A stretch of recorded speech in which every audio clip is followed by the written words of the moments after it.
Chers paroissiens, bonjour. En ce mois de mai, j'aimerais vous présenter les vitraux de la chapelle absidiale, la chapelle tout au fond de Notre-Dame, qui est consacrée à la Vierge Marie. Et tout d'abord, ce vitrail étonnant qui représente une Virga Partourier. Alors qu'est-ce que c'est qu'une Virga Partourier ? C'est une Vierge enceinte, on la voit ici.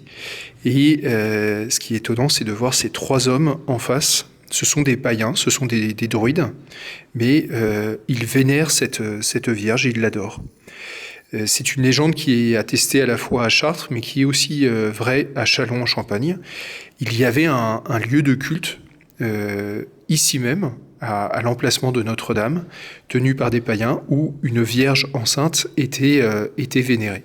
Et bien sûr, les premiers évangélisateurs, eh bien, on dit, cette Vierge enceinte que vous vénérez, nous la connaissons. C'est la Vierge Marie, celle qui a donné naissance au Sauveur.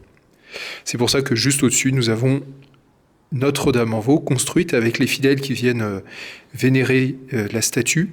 Mais cette fois-ci, ce n'est pas simplement une Vierge enceinte, c'est une Vierge qui tient son enfant, parce que le Messie est venu, le Messie est présent.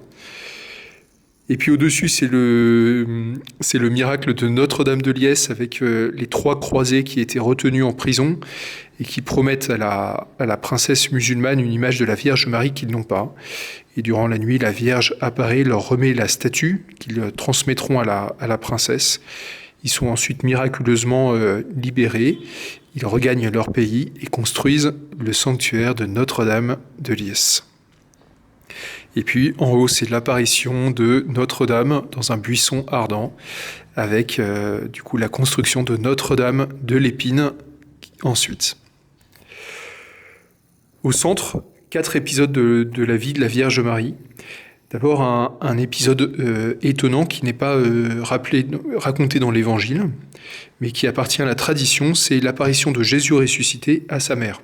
On voit de chaque côté les Maries, mais devant le Christ, debout, il y a Marie, on lit dans son auréole, Mater Dei, la mère de Dieu.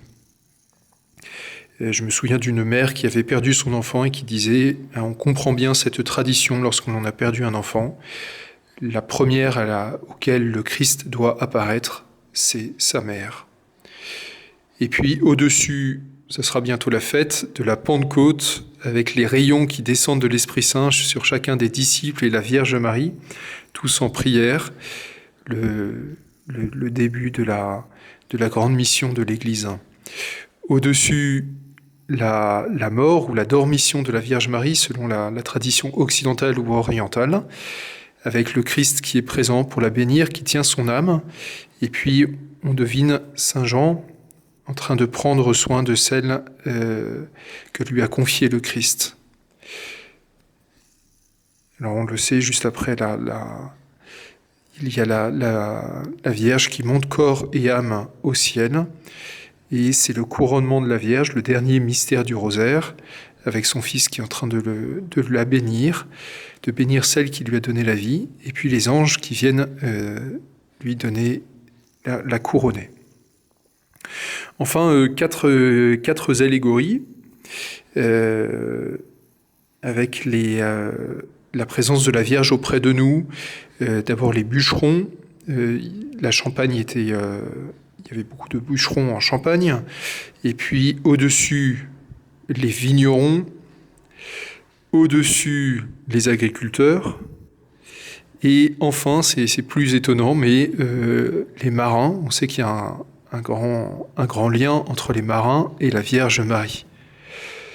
Voilà, cette présence de la Vierge jour après jour auprès de nous. Bonne journée à tous.